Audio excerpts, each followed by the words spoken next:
So, I think everybody's pretty aware of what the big story has been over the last couple of weeks, which is our downwards trend in cases sort of came to a halt, and we are now once again seeing cases go up. And so this is the Ontario case curve, and we can see, we sort of flattened down in the latter part of July and started to go up again really over the last 10 days or so. I think that's pretty much expected, at least an upwards trend, given that we'd moved into step 3 of reopening. We always knew that as we would reopen, we take away the lack of interaction between people and once again create the conditions in which infections could spread. Unfortunately, it does seem to be a relatively sharp increase, and hopefully that sharpness of the increase won't continue. But I think we are likely past the days where we're going to see small numbers of cases, and we'll never really get down to that small number again, unless we unfortunately have another lockdown, which I think everybody's hoping we're not going to need. Looking at the Niagara case curve here, while we held off a little bit longer than the province before trending up, definitely in the last week, we've started to see that upwards trend again.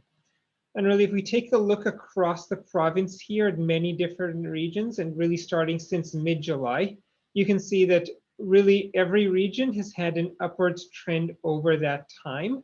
We in Niagara have definitely fared better than most, but looking at these regions, these are the regions in the GTA, our neighbors, the ones nearest to us. So I think it's not a surprise that when their cases came up, it unfortunately spilled over to ours, and our cases ended up going up at this in a similar way. Looking at what the breakdown in cases looks like here at the provincial level, you can see if we're looking at our Delta variants, which is the orange line here, versus the non-Delta variant, you can see it's basically near zero, and it hasn't changed much on the provincial level. When we look at the Delta variant, you can see that the province was able to keep it flat for the longest period of time, partly with those remaining measures of step 1 and step 2. But with step 3, that Delta variant is now on the upward swing. And so the increase right now is overwhelmingly driven by Delta variant. This is really a Delta variant wave that we're looking at. Looking at the Niagara statistics here, you can see pretty much the same thing. 65% of our cases in the last 2 weeks have been Delta variant, have been likely Delta variant. Another 20% are definitely Delta variant. So we're looking at 85% of our cases at least have been the Delta variant. And so this increase in cases is overwhelmingly around the Delta variant. I think, while we're seeing cases go up, it's a different environment compared to our first few waves in terms of the fact that there's lots and lots of people vaccinated. What really forced the lockdowns in the second and third wave particularly was when hospitals started being overwhelmed and were no longer able to care for the burden of patients that were coming in who needed that care. And I think what's going to be really key for us to watch is with this wave, I think it's inevitable cases are going to go up. We always knew cases would go up once we allowed people to start to interact again. What we're hoping is that with the vaccinations as they are, and hopefully getting higher, we'll be able to see an increase in cases where the increase in hospitalized patients and ICU patients is much slower. So they will never rise to the level where our hospital sector is overwhelmed, even though we may see more cases. The good news is that when we look at what has been happening with hospitalizations thus far is, we haven't seen an increase yet. I think it's too early for us to see an increase from the increase in cases yet. The hospitalizations are probably going to lag a couple of weeks after that case increase before we see an impact. But the good news is we've brought hospitalizations very low. If you look at where they are, it's much similar to where we were back last summer. We're not in a scenario where we were between the second and third waves, where we are already in a very challenged environment. So we do have some opportunities to see what happens. If we do start to see that trending upwards, there's going to still be some time for us to react before it gets to a very dangerously high level. Similar story here with the ICU admissions. You can see we've kept that pretty low. It's not quite as good as where we were last summer, but definitely far better than we were between the second and third wave. So there is some opportunity to watch and see what happens with hospitalizations and ICU admissions before and decide if we need to take more drastic action, or if perhaps we're going to be able to ride this out with some more, some less onerous actions. things like ongoing masking, maybe capacity limits, things along those lines. This is just a look here at what's happened with hospitalizations and ICU admissions in Niagara. Of course, we fortunately were able to get them down to 0 in Niagara Health. That is unfortunately ticked up over the last week or so. As I mentioned, it's really because we've moved into step 3. There's more openness, there's more interaction in society. That's really why we're seeing more cases. I haven't looked at mobility data or presented mobility data in the last little while, but this is the provincial mobility data. And you can see here that people staying at home is really at a low, really, since going back at least to December and probably earlier than that. People stayed home more, of course, in that second lockdown, the third lockdown, but people are staying home much, much less now. And consequently, of course, you can see more people are in parks, they're taking walks, they're at recreation, they're using transit, even a little bit higher in terms of people going to work. And so, of course, if people are staying home less and they're out and about more, interacting with others, you're going to see an increase in cases because, of course, the infection spreads when we interact with others. Likewise, here, if we look at our Niagara data, it's not quite as striking, but definitely people staying home is the lowest it's really been since the start of the pandemic, going all the way back to March of 2020. Since March of 2020, we've never had people staying home as little as this. So there's definitely many more people out and about. And if we're looking at shopping and recreation here, you can see that is normalized back to pre-pandemic levels at this point. So we've really gone back to, I think, people behaving like they were pre-pandemic. And of course, that's why we're seeing the cases go up. The modeling by the Public Health Agency of Canada pretty much foretold this. They showed, a couple of weeks ago that we were on this trajectory. But if people increase the number of contacts they had, socially interacted more, we could see a much sharper increase in cases. And I think, unfortunately, we probably have ended up getting onto this track as there's, lots of good news in the summer. Lots of people are getting the second dose of vaccines. Things were opening up again as we went into step 3. And probably people increase their contacts with others, start to socialize more. We've unfortunately gone on to this sort of track. The goal here, of course, is to hopefully get vaccinations to the level that while we can't keep cases down, we'll at least keep hospitalizations under control. And this is the federal modeling data I've showed before, and this is what the hospitalizations here. All of these different lines are different scenarios, and then that dark line is the sort of average. And this dotted line here is the max hospital capacity that Canada could handle. And what the federal government showed is that if you lifted all measures, you would see an increase in hospitalizations because, of course, cases would also go up. And there would be scenarios where we would exceed our hospital capacity. However, we get vaccinations up, and this is looking at about 80% or so across all age groups vaccinated. So you're looking at about 75% or so of the total population vaccinated, if you're counting age 0 and up. You get to this scenario where you don't have any scenarios where hospitalizations increase that capacity line, and you actually keep the likely number of hospitalizations we have much lower. And so I think we're hoping to get hospitalizations to that 80% of the eligible population 12 and up, which it works out to about 75% of the total population. So we see an increase in cases, we see an increase in hospitalizations, but it's an increase that's manageable. It's more like the increase we see every year with flu season, where our hospitals are stressed, but they're able to manage that increase. And so that's really, I think, the name of the game that we're on. And that magic number is getting to about 75% of the total population, or 83% of the 12 and up population. And this slide is really highlighting that the age 18 to 39 group, which is the one that's lowest, getting them up to that 80% mark is really the critical piece to making sure we get to that 75% overall. We look at where we're standing in hospitalizations with first doses and second doses. So I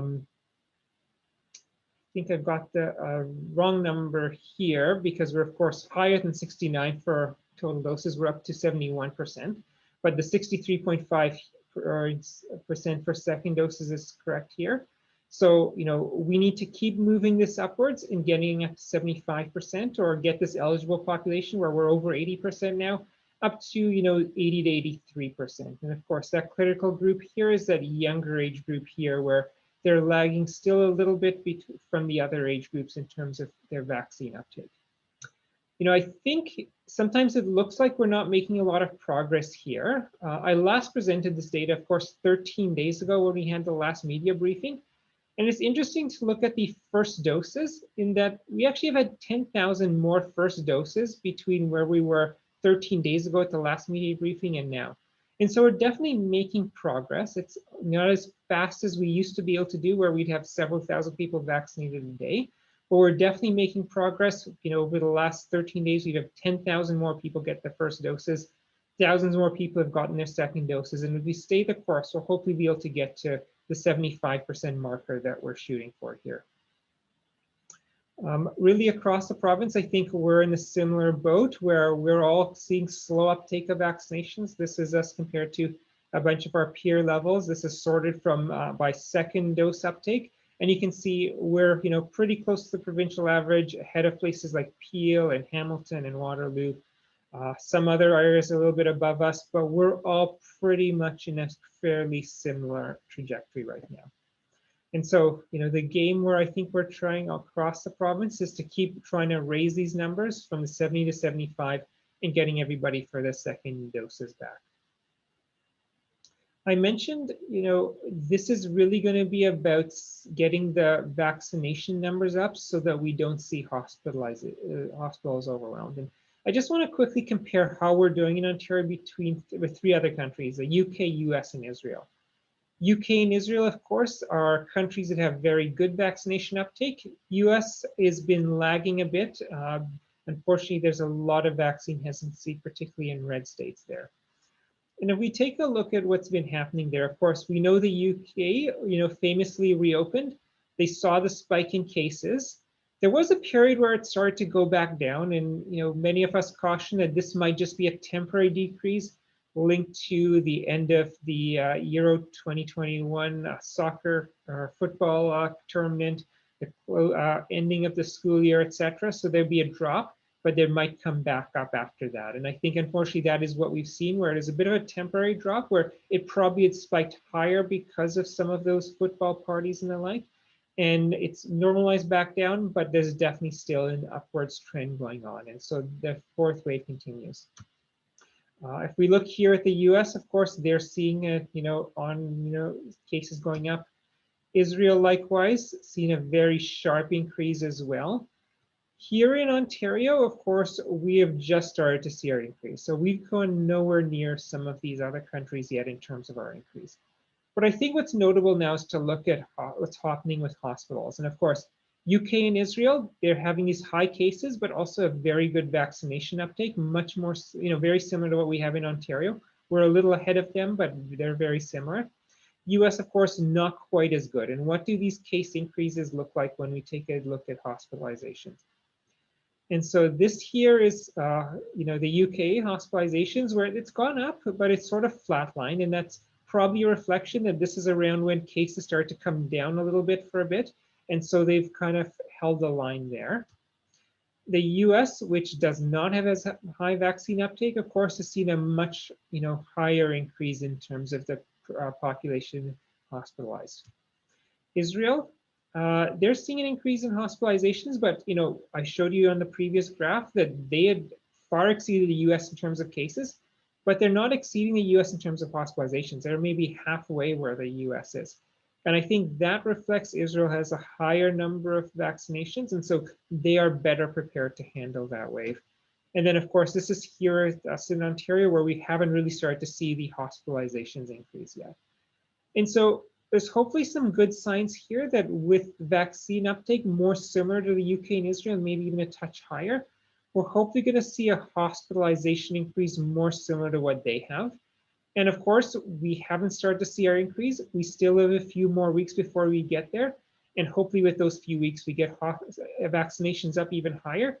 So we're actually able to see even a smaller increase here than what the UK and Israel have seen. And so I think it's an ongoing battle to make sure we keep finding those people to get them vaccinated.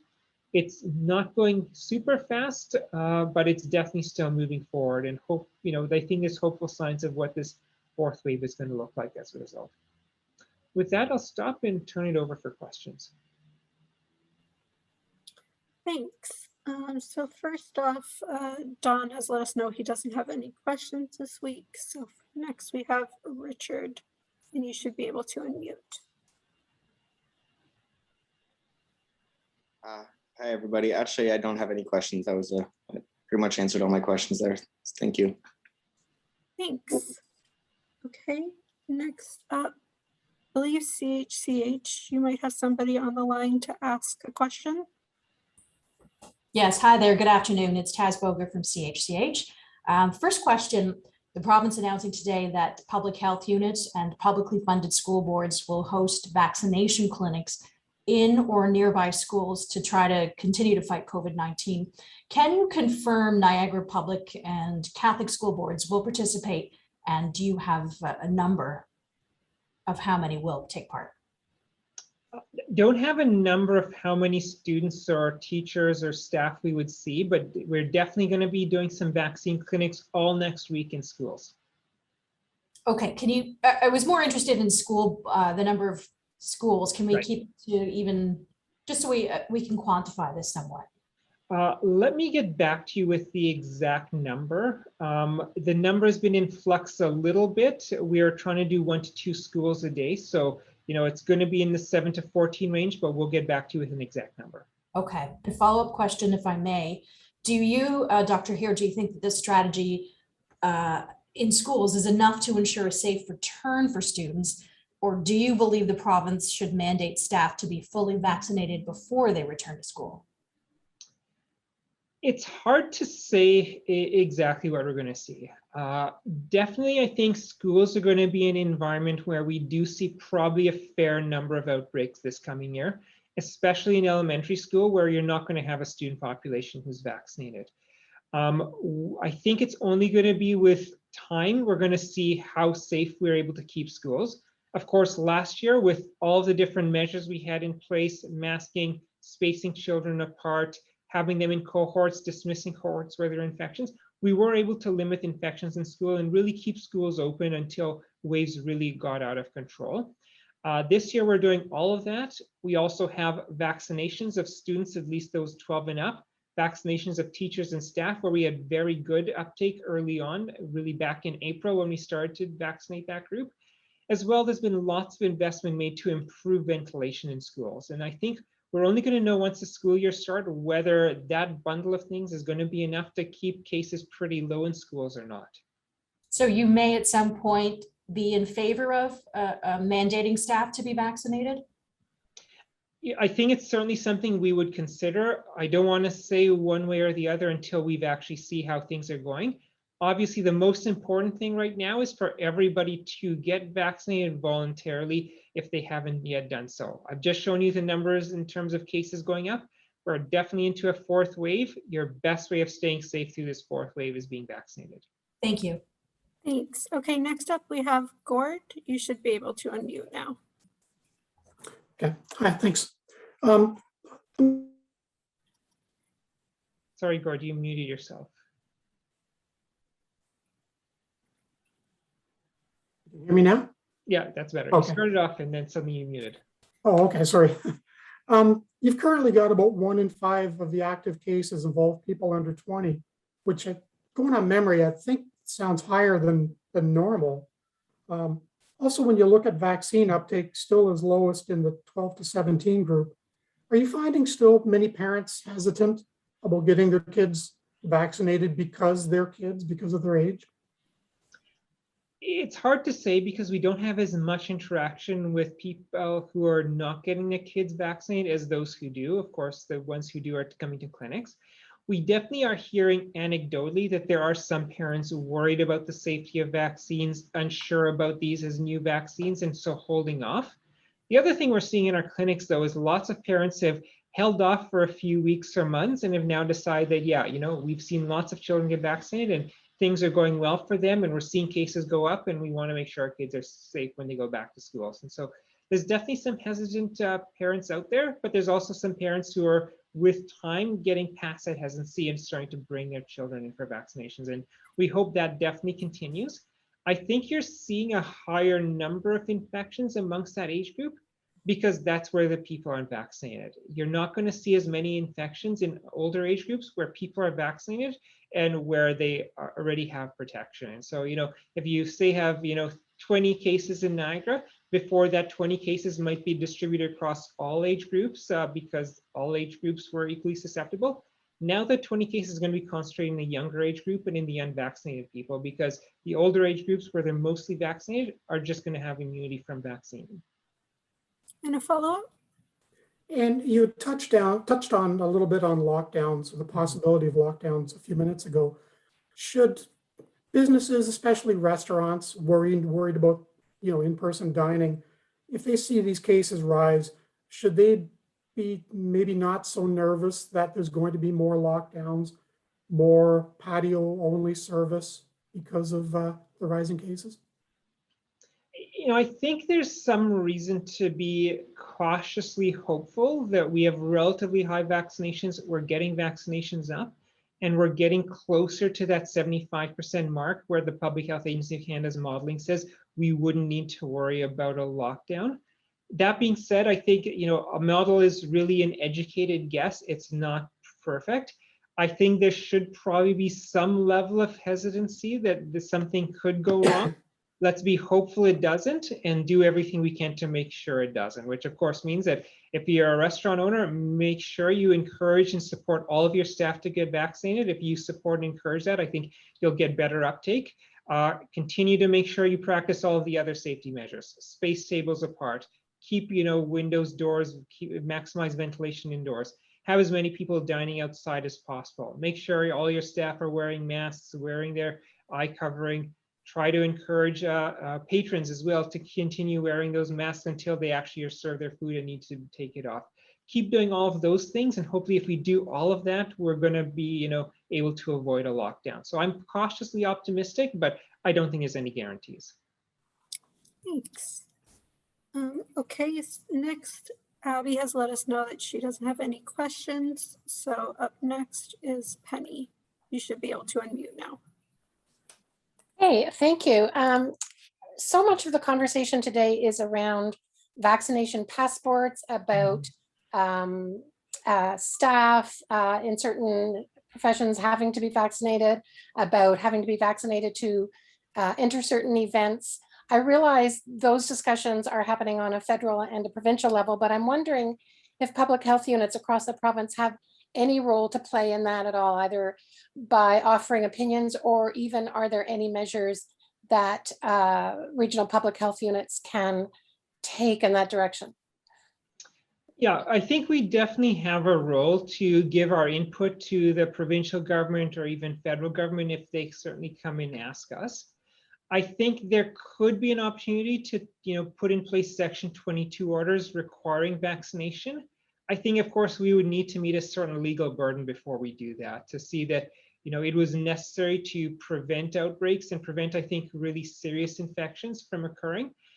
So that would need to be something fairly targeted and not something we're contemplating right now.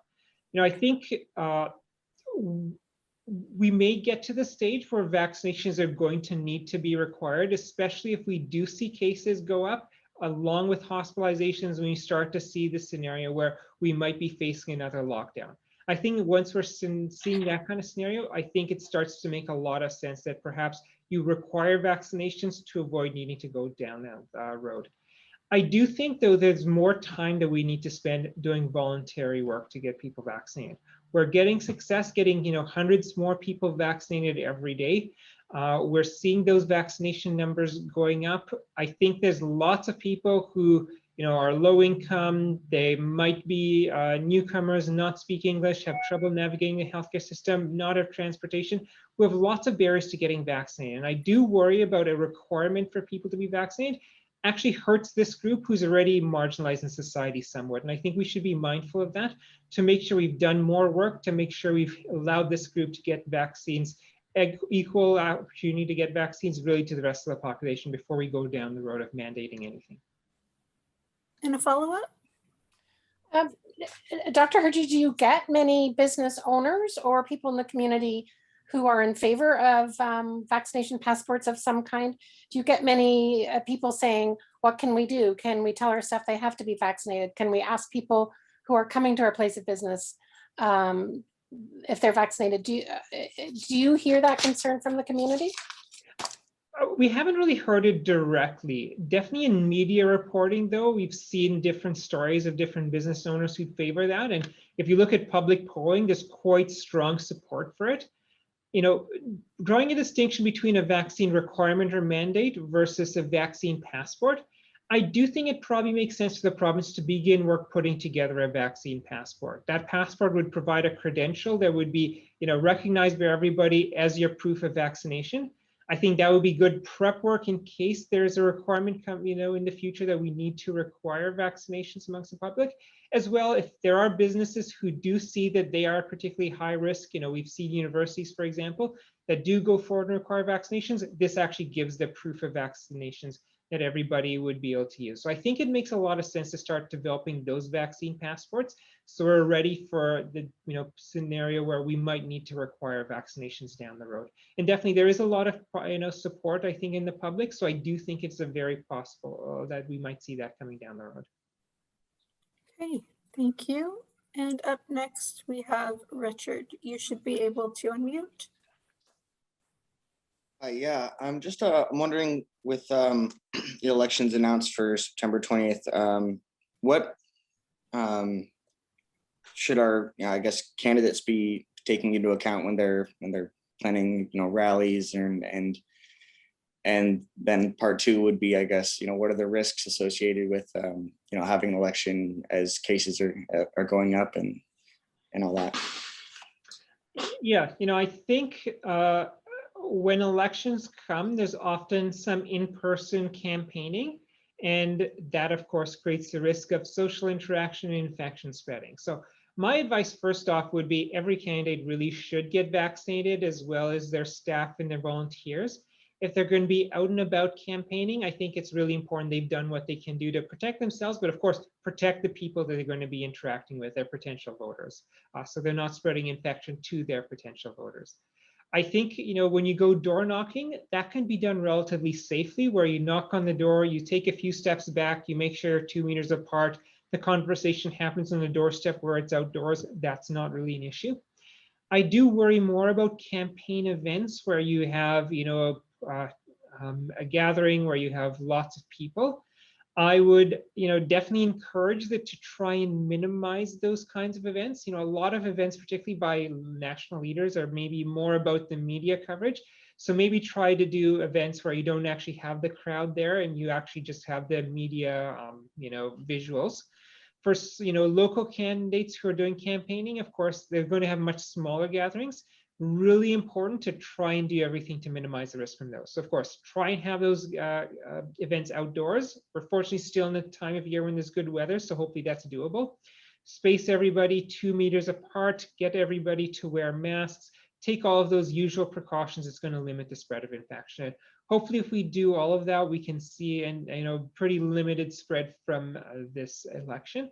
I do know that, you know, other provinces have had elections, you know, really even last summer. And fortunately, we didn't see a lot of spread of infections linked to them. Newfoundland had a little bit of a spike, but that was it. Hopefully, we're able to see a similar track record with the federal election as well. And a follow-up? Yeah, is there any ideas you have of you know, safe ways to actually hold the voting? Will it be similar to the vaccine clinics we have now, where it's, you know, line up 6 feet apart and go in? If you have any idea of what that'll look like. Yeah, so one thing Canada has allowed for, you know, decades is actually you can actually mail in your ballot. You can request a ballot from the province and send that in. So I'd actually first off, you know, recommend lots of people take advantage of that option. That way you don't even need to go to the polling station. You don't have any of that interaction with others.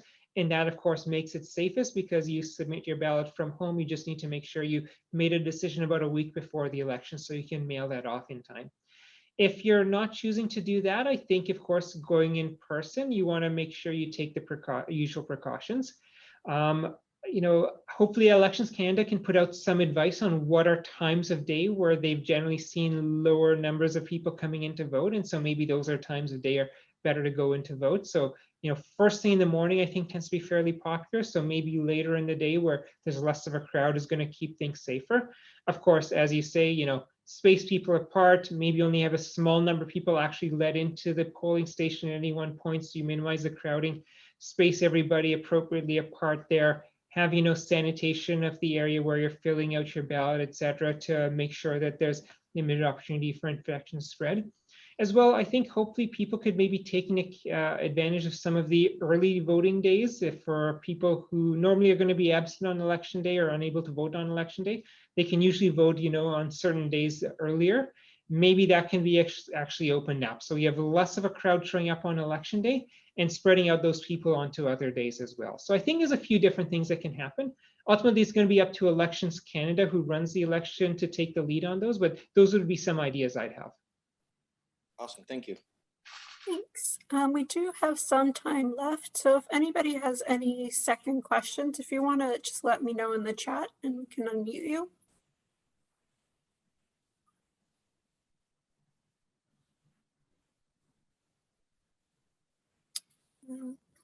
Record.